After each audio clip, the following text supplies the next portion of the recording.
Private. Okay, you there? Yes, we are Okay. here and recording.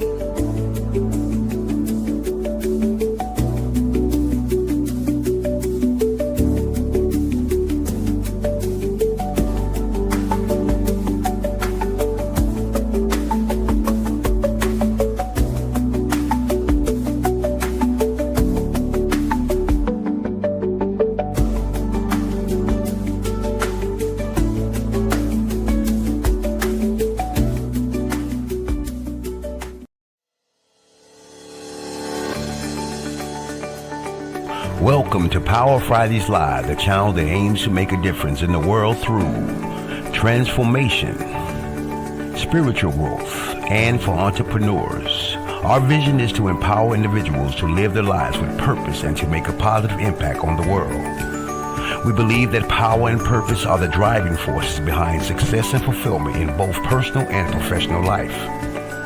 Through our broadcast, we discuss business strategies and techniques that can help entrepreneurs achieve their goals and take their business to the next level. We believe that through sharing knowledge and experience, we can empower each other to succeed and make a difference in the world. Now here's our host, Janelle Pulley.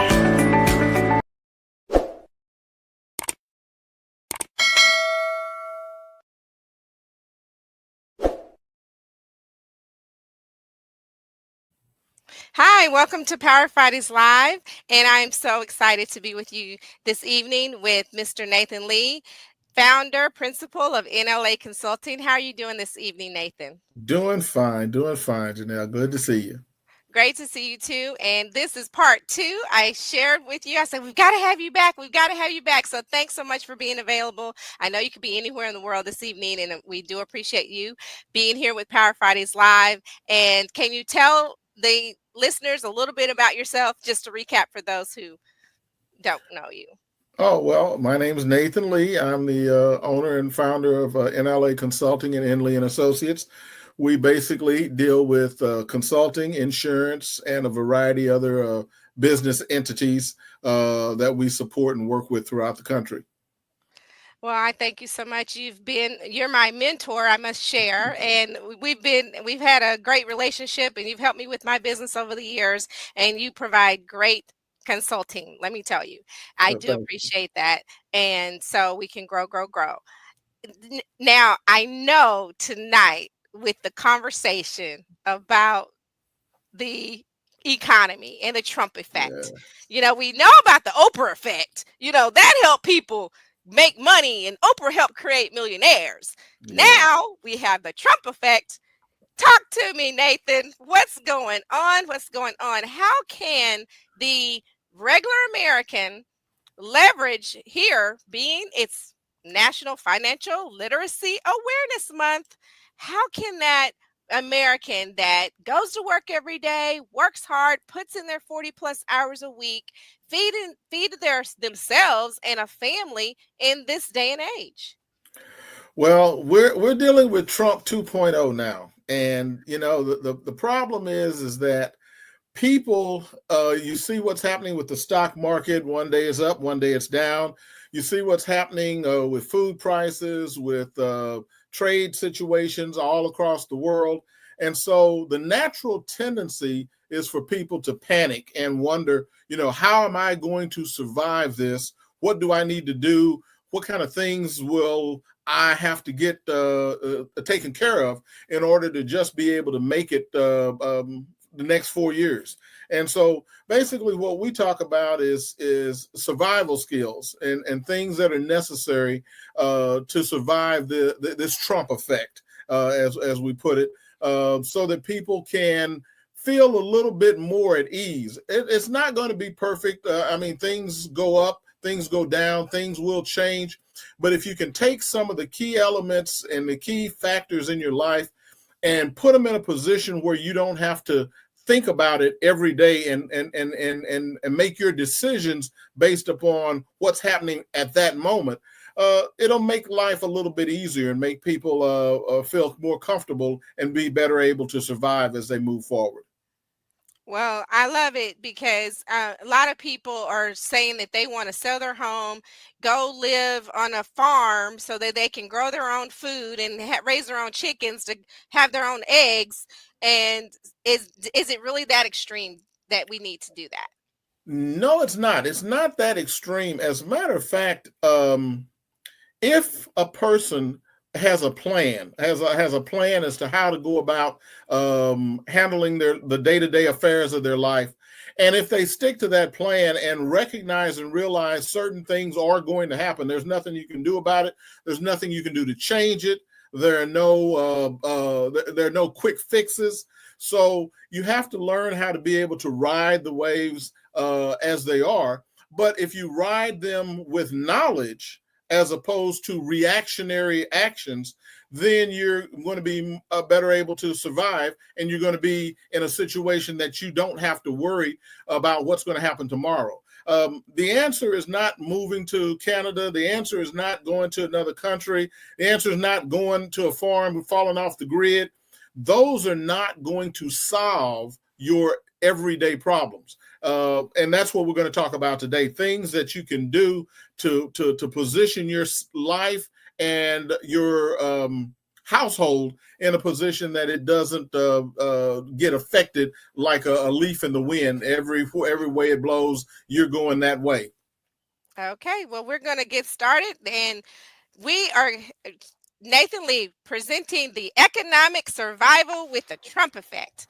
And these are financial tips to keep your sanity during these uncertain times. Let's hear it, Nathan. Okay, well, yeah, like I was saying, surviving this time, at least for the next 4 years, it's going to take some doing, a little bit of effort on the part of everybody. But there are key factors that need to be considered, and if you can consider those key factors and deal with those, you'll come out a lot better, and it'll be a lot easier.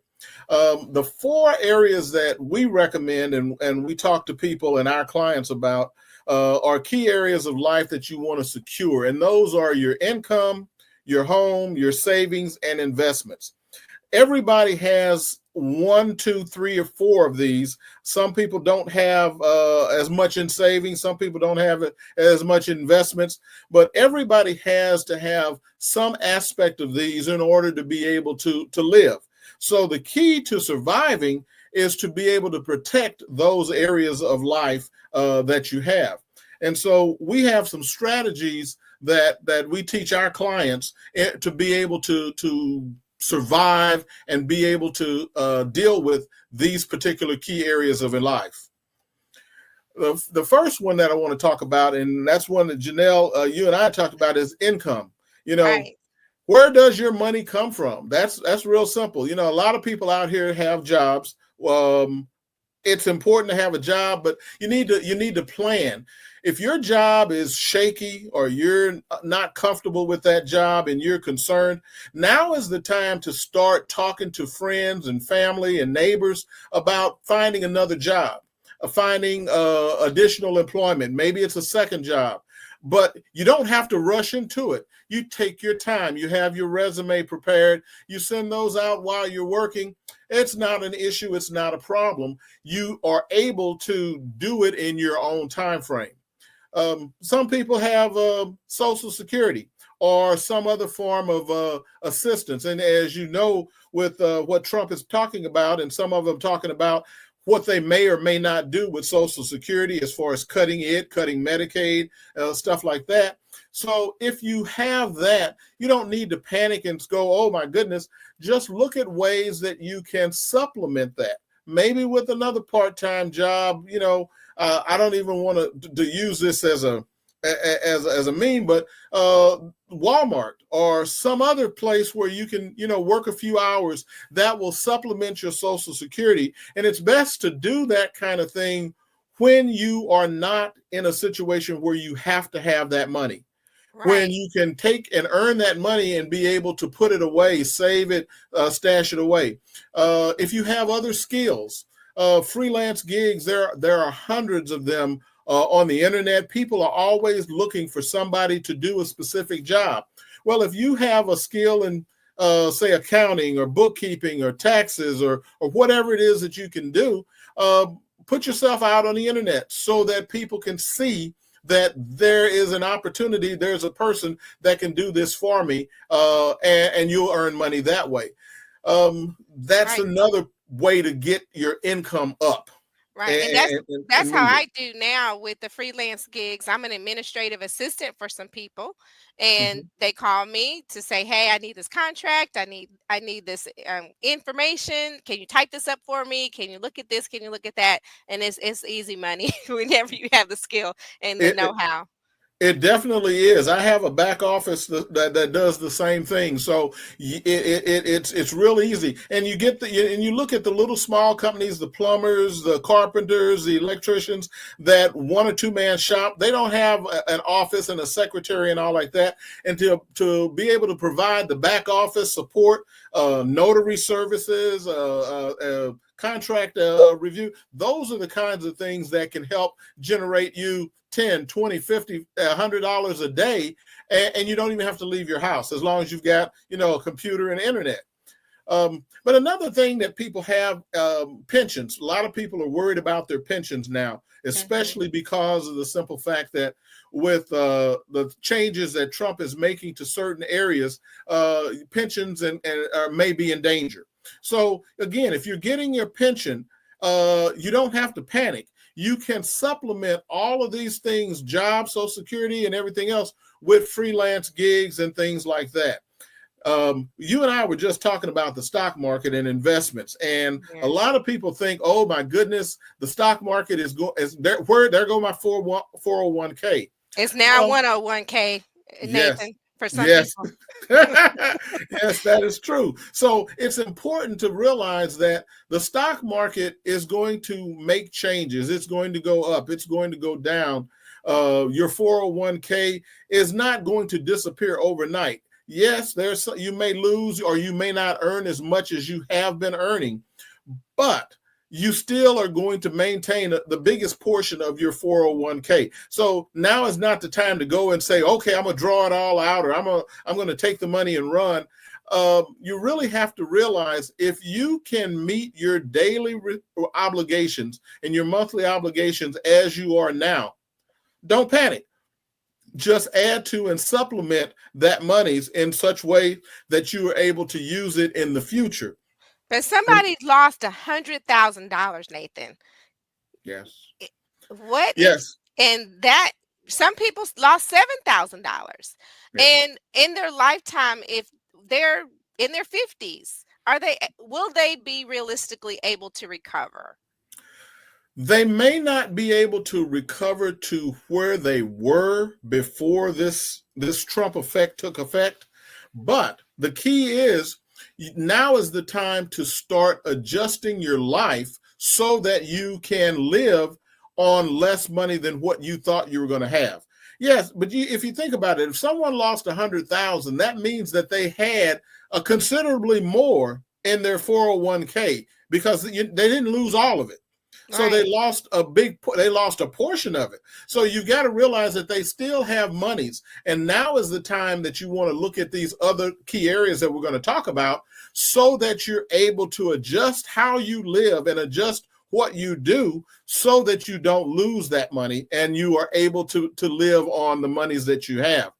One of the key things that I always talk about, and I talked with you about it, is income from your business. If you don't have some sort of a business, either doing freelance stuff or some sort of a business, home-based business, where you can generate extra earnings and extra money with your skills and talent, then you're missing out on a great opportunity. So I encourage everybody that's listening, you need to figure out, what can you do as a self-employed person to generate business and run your own business. That can be a supplement for your job, your pension, your Social Security. If you can do something like that from home, you're in a good position.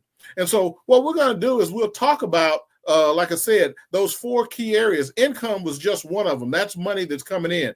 The next thing that you really have to consider is your home. I mean, everybody needs a place to lay their head at the end of the day. And so the problem that a lot of people do is they want to panic. The worst thing that I've seen is one of my people, they actually went and borrowed money on their home. They didn't need the money, but they wanted to get the money just in case. That kind of a situation is not necessarily a good thing. So what I'm going to talk about now is some of the key factors to protecting your home and making sure that it's as affordable as it can be. You want to make sure that your mortgage interest is as low as possible. Right now, it's fluctuating, it's going up, but if you can lock in the lowest interest rate that you have, and before you go to refinance, look at all of the costs that would be involved before you say, well, I presently have a 5% interest rate. They said I could get a 4% interest rate. That 1%, you've got to determine whether or not the cost that you have to spend, the time, effort, and monies that go into this refinance, whether or not that's going to pay for itself in the long run. Many times with a few percentage points, it's not. The best thing that you can look at is getting a HELOC. That's a home equity line of credit. As opposed to borrowing money and taking money out of your home, you go to a bank and you get a loan or a line of credit, which means you can borrow from that bank up to the limit of that line of credit, and you only pay for what you borrow. So if you've got a home and you've got equity in that home and you can get a HELOC for $40,000, that means that you have $40,000 in accessible monies that you can use in an emergency, or you can use to pay down other higher interest credit cards, or you can use for a variety of things. But that is one way to get the money from your home without taking it out and having another mortgage payment right now. Well, what about the older couples? A lot of people try to ask them and invite them to do the reverse home mortgage. You know, I have a colleague that is in a situation now that their mom had to go into the nursing home. They had his dad got a reverse mortgage on the home. So now it's like, because it's like, oh, now they're just paying interest on a monthly basis just to keep their home. Yeah, reverse mortgages. A lot of older people are approached with that as an opportunity, and it is a way to get money out of the house. Basically, what they say is, basically we buy your house, we give you money for it. You can live in it as long as you can, and just make sure you keep it up. And then when you are out of it, then we take it over, and everything is great. It really depends upon the situation and the liquidity of the family and what kind of situations you have coming up. I mean, if you know that you're going to be getting out of that home, say within the next 7 years, either by going into a nursing home or something like that, then that may be something that you might want to consider. But if you plan on taking your last breath in that home, you may want to look at all of the fine print. That's the best advice that I give, is to look at the fine print in any kind of a reverse mortgage situation, so that you don't get locked into something or you lose everything just for a few dollars right now. And that comes to, then that takes us to the important things that we do, the insurance aspects. A lot of people, one of the first things they do is that, oh, well, I can't afford my property insurance. So they let it lapse, or they let it go. I can't afford my auto insurance, or I can't afford my life insurance. Those insurance products are essential if you are going to survive this Trump economy that we're dealing with now. Because if something happens to your property, or something happens with your auto, and you're not properly insured, that can mean devastation for your finances, the whole family's finances, and with lawsuits and various other things that can come about.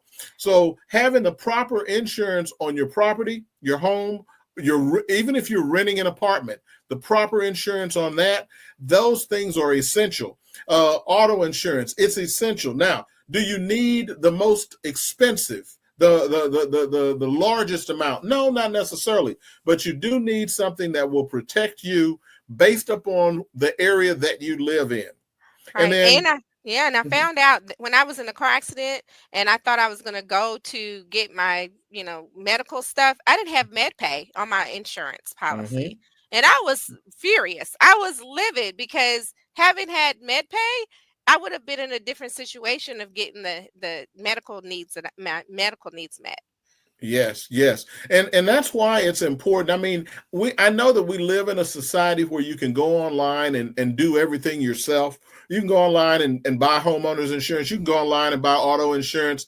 You can go online and buy, but the problem is that if you don't know what questions to ask and what you're buying, then you run the risk of buying the wrong thing.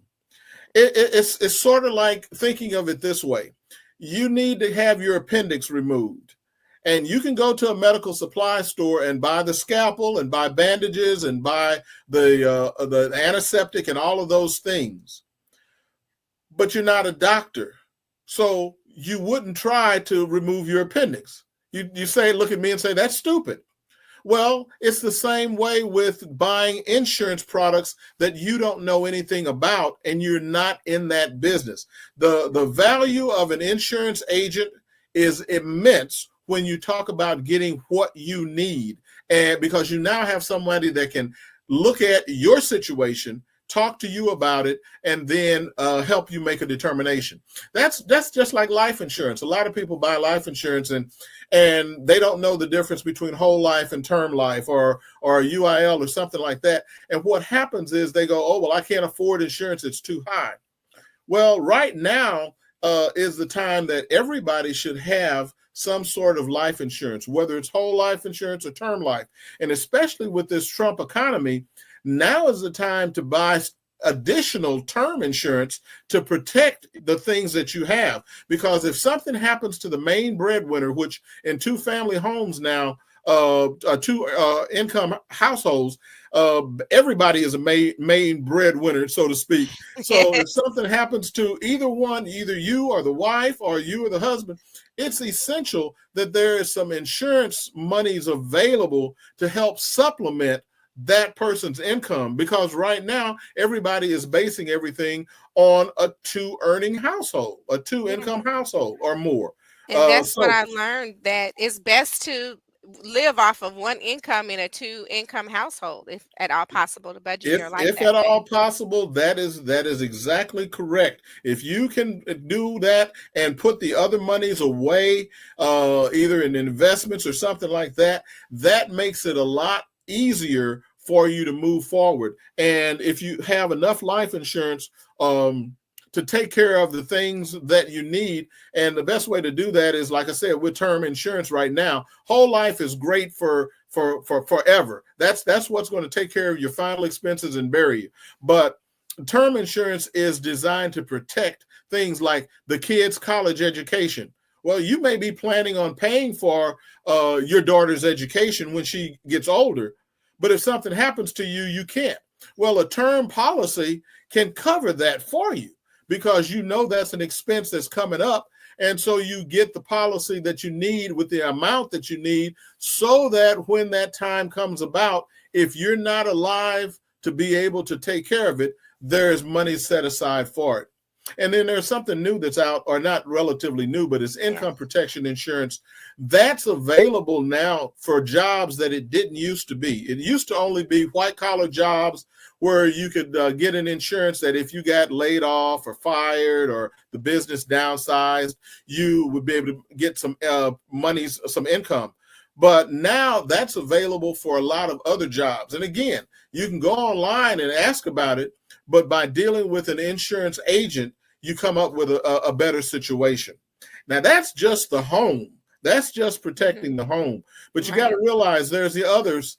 Right, There's money that. and I gave you referral for the income protection because Mhm, a young lady called me in a panic, had surgery that went wrong, and was out of work as self-employed entrepreneur for 6 months. And mhm. I was like, "Did you have income protection? Do you have, a way to have money coming into your household whenever you took ill and you got ill?" And that was a no. And I'm just like, "Oh my God, I'm devastated for this person." And I was just like, the power of knowing that you have the right insurance. You said Yeah. it best. Speak to talk with 70 an agent. About 75% of all of the people do not have the proper income protection insurance, or for that matter, the proper insurances for their home and their auto and their life. But they Right. don't know. And, you can't fault them for not knowing, Right. but you can fault them if they don't take the time to seek out the advice of professionals in that area to help them out. But now let's say you've got money. Everybody has some sort of savings. And so what do you do with that savings that you have? Where should that savings be? If you look at most people, they have a savings account in the bank. And that savings account in the bank is earning less than 1%, if that. And so that you've just got money sitting there. Now, there's nothing wrong with having money sitting unless you can have that money sit and at the same time earn for you. So what I tell a person is that you want to have a savings account, but you only want to put about 15% of your liquid cash, your savings, into that savings account at the bank. If you have a safety deposit box, you might want to put 15% in there also. The reasoning is because that safety deposit box in the bank gives you immediate access to it. It's 90% liquid. And the reason I say 90% is because you can get it as long as the bank is open. If the bank's closed, you don't have any access to it. Right. So that becomes and can become an issue. If you have money that you don't need to spend right now, one of the best things that's going is you can buy CDs. You can buy a CD, certificate of deposit, for as short as 3 months or as long as 12 months. And they're paying anywhere from 4 to 5% on interest. I would say 3 to 5% interest. That if you've got money that's just going to sit there, you might as well have that money sitting there and earning some sort of interest, earning some sort of income for you. And what's the minimum CD accounts nowadays? Do you know? Generally $1,000. You can get some CDs for about $1,000. 10,000 is an ideal number, but if you don't have $10,000 laying around and you got 1,000, and this is the thing that I want to tell everybody: use the monies that you have. You do not have to be rich. You do not have to be a multimillionaire like an Oprah, as you said, or like that, Donald Trump. They use the monies that they have. So we have to learn and start using the monies that we have to make ourselves as financially secure as possible. Now, I have something that I put in mind that a lot of people don't, that talk about savings, and that's cash on hand. I think you need to have cash on hand, either in a safe or under the mattress or in an old shoebox. You need to have some monies that you can put your hands on right away in an amount substantial enough to be able to take care of something.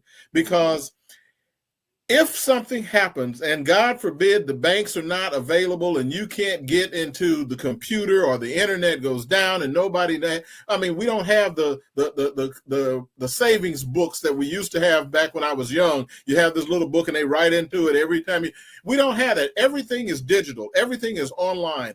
And if something happens where everything crashes and you can only get access to what you have, you should have at least cash on hand of about 20% of the monies that you have, so that you can still function, pay bills, and do the things that are necessary. If you have monies, like I told you, investments are good, but you take that money. There's two different types of investments. There's stable investments and there's growth investments. Stable investments are things that are sure, but unfortunately, in this Trump economy, if you look at the stock market, companies that we thought were going to be solid, like Ford, American Airlines, Amazon, those companies' stocks have taken hits recently. Yeah, NVIDIA. Boeing has taken a major hit, and with their so those things that we once thought were totally stable are not as stable as they used to be. Yeah. But some things are still stable, and that's where you want to put your monies at least 30% of it there. And then there are some things that are growth, new technology. I mean, new technology is always coming. If you have the monies that you're not looking to spend in the next 6 months, then you might could put 10% of it in there. Charles Schwab and a few of the others have a program where you can buy what are called fractional stocks. In other words, you don't have to buy a full share of the stock. You can buy a fraction of it. So let's say, for example, a stock, Amazon is selling at $230, but you don't have $230 to buy a full share. Well, guess what? If you got $25 or $50, you can buy a fraction of the share of that stock. That's where it's important to be able to understand. And that's another thing that the investors like myself and consultants like myself, we have knowledge of, is that we can help guide you to those types of things if you have little or no money, or if you have a lot of money. So there's no excuse for you to just have money and not know what to do with it, because it's easy to talk to somebody that can help guide you so that your savings don't basically become a liability instead of a way to help you make money. Investments. So we just were touching on that. The stock market. You know, if you've got money to put into the stock market, like I said, with fractional shares or buying whole shares, you can put 8 to 10% of your money into the stock market. If you understand how the stock market works and you want to try day trading, but you have to set something that is hard for a lot of people to do. You have to set a limit. You have to tell yourself, I have this money that I'm going to put in the stock market and no more. A lot of people will put money into the stock market and then they will lose it, and then they'll use their other monies to chase after to get that money back. Saying, oh, well, I put in a little bit more and I can get my money back. That's just like going to the casino and gambling. You know, you say, well, okay, I lost this, but I'm going to put a little more money and I'll get my money back. It never happens. It never happens. Never. So you have to set a limit and say, this is what I have for the stock market. Win, lose, or draw, nothing else is coming out of my pocket. But if you have money to invest, the best place to put it is in mutual funds. You can put money into mutual funds. That's just like your 401k. It's based in money market accounts and mutual funds. So you can put your own money into mutual fund accounts. Buy the accounts. There's prospectuses, basically information that tells you what's going on. Again, you can put that money into those mutual funds. That money is liquid, meaning you can get it within generally 24 to 48 hours. That's something that is important when you're talking about putting your money, and that's why I say you put a 35% or so. Now, CDs, while they are liquid to a certain extent, they're not as liquid, because if you want to get your money back before the CD matures in 3 months, 6 months, 12 months, you'll pay a substantial penalty, which could actually cost you money. So you put money into CDs that you know that you will not need in the next 12 months, that you can basically put out of your mind. You don't think about it, because that money, if you try to get it, you can face a substantial penalty. Now, small businesses are good investments if you know the business. In other words, your own small business, or the person that you know who is actually running that business. Like, you know, it would make sense for you to invest in my business. It would make sense for me to invest in your business, because we know each other. We know work ethic. We know what kind of skills are brought to the table. So that's how we can help each other. But we're going to have key business insurance on each other. That's right. That's right. Key man business insurance. So those are the kinds of things that you can put your money in. But high risk technology, I tell everybody, yes, you see all of these things coming on TV. You see people saying, you know, hey, this is the new technology, drone delivery. You know, if pretty soon Walmart and Walgreens and everybody, drones will be dropping your packages at your house. You need to invest now. Self-driving cars and self-flying taxis. All of that stuff is well and good, but it is not here yet, meaning it has not passed all the regulations required for it to be something that's on the street every day. The only thing that we've made it to is self-driving cars. There's a company called Waymo. They have a whole fleet of self-driving cars, and they work for the most part. But sometimes they will have glitches. But so therefore, if you're going to invest in high-risk technology, you want to put as small of an amount of your money as possible into that. Don't invest all of your money into something that you think is going to be an overnight success, a get-rich-quick scheme, because it doesn't happen. Right. So that's your investments. And then last but not least, before we go further, what would you say about Bitcoin? Because people have been coming at me about Bitcoin and telling me about Bitcoin, and you could have been a millionaire if you had got on the Bitcoin train. And I was just like, but I have to use American dollars that's valued at whatever American dollars is valued against the other currencies in the other country to buy a Bitcoin that's really not tangible. I can't hold it in my hands. I can't feel it. I can't see it, touch it, smell it like I can real cold hard American cash. Yeah, Bitcoin and fungible equities like buying not paintings, but blockchain. Yeah, those things fall into the same thing that I said, that's risky. You know, if you have money, and I use this thing, if you have money that you don't need to spend and you don't need to use, and you want to put it there, you can try it. But again, don't expect that you're going to get rich overnight with that. I mean, that's like they say, well, if I had bought Microsoft back in the 70s, I would be a millionaire. Yes, I would, but I didn't. If I had bought Amazon in the 80s with Bezos, I would be a millionaire, but I didn't.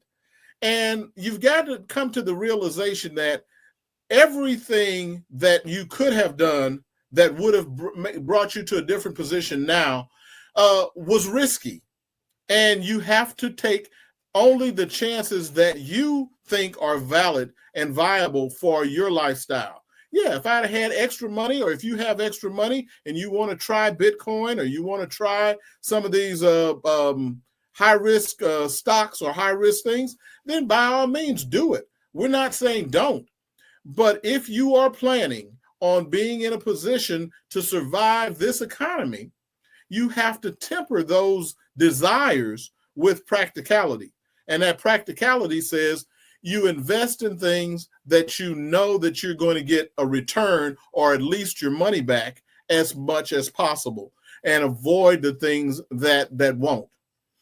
And if you look at those things and you do those things, then bottom line is you will survive. It's as simple as that. As long as we don't panic, as long as we don't say and think that the sky is falling, the world is ending, and we have to do things right away, this way right now, we'll be fine. I tell everybody, there's no free lunch. There's no get-rich-quick schemes. No susus. Yes. I know so many people that seniors that have lost a lot of money.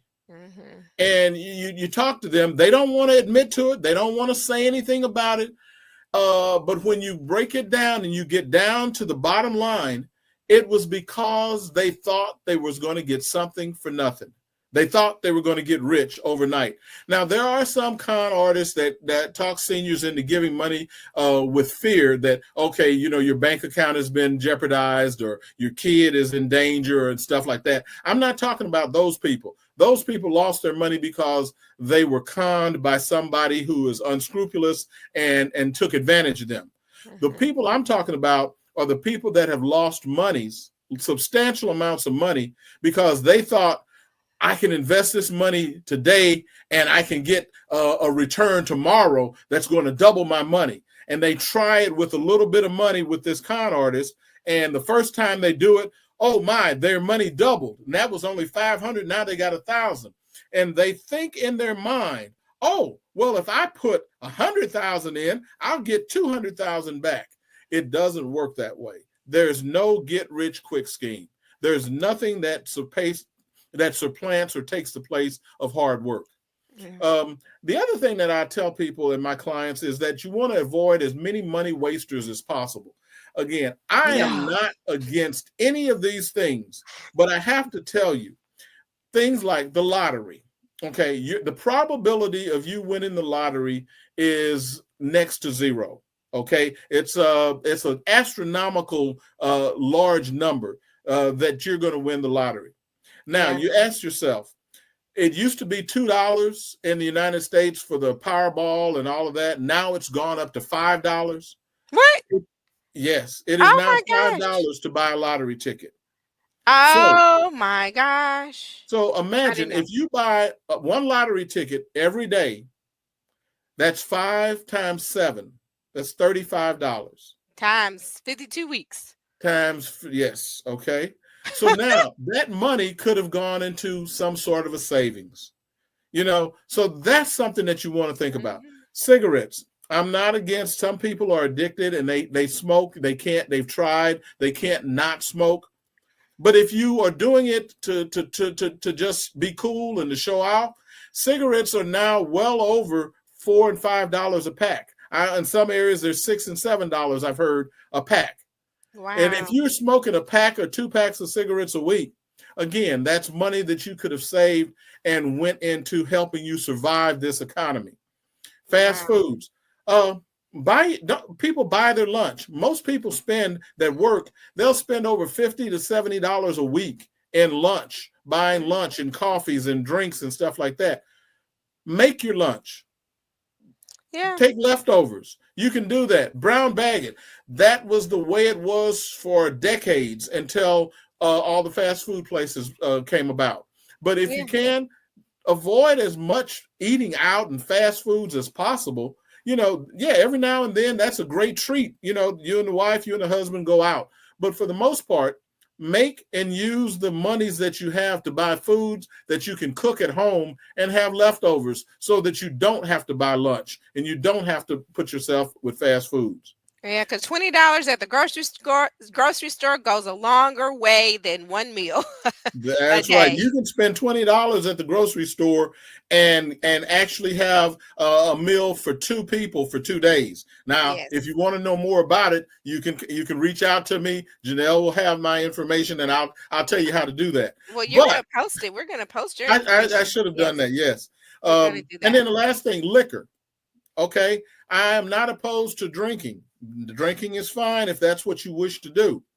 But if you go to a club or an event and you pay $9 for a beer, you can buy a whole 6-pack of beer for $9 at Walmart. So you got to ask yourself, why don't I just do it at home? I can go to the store and buy the beer and the other hard liquor that I want, and I can make my drinks at home. But going out to these different events and buying liquor and stuff, it's very expensive, and it can get to be expensive. So you need to plan any kind of family outings that you take to maximize their value. And I love going to the outdoor parks with the concerts because they do let you bring your own foods, your own cocktails, and your own food and wine, drinks. In your own chairs. There are plenty of things. There are plenty of things that can be done that don't cost a lot of money, but you have to take the time to plan those. And so what I'm saying for all of this that we've covered so far is this. This is not a time to panic.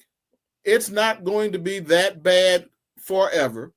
Egg prices will come down, but you have to do the things within your life, within those 4 key areas that I talked about. You have to do the things that are necessary in order to protect those things. And if you do those things, if you take the time to get your life and your home and everything put together in such a way that you know where your money is and you know how to use it, then you can survive. And you can survive this Trump economy. And that's what we're encouraging everybody to do. Well, thank you so much, Nathan. I do appreciate that. Of course, we want you to like, subscribe. Power Fridays Live. You can find Nathan Lee on Facebook. And what's your phone number, Nathan? They can reach out to my office. It's 314 314-749-3513. Again, that's 314-749-3513. And my email address, they can reach me at at Nathan, Nathan, at NLA-SVC.com. So if you put that up there. Yes. So you can either reach me by phone, 314-749-3513, or at Nathan at NLA-SVC.com. So Okay. I'm available and we'll talk to you. Advice is free. Just to know, so you know, I'll talk to you. I'll give you information. But I want to help everybody to be able to survive this Trump economy. Yes. Well, I do thank you so much, because we may have a cash flow problem. As I spoke with you before, is it a cash flow problem or is it an income problem? Yes. You talk to Nathan and he will let you know you have a cash flow problem.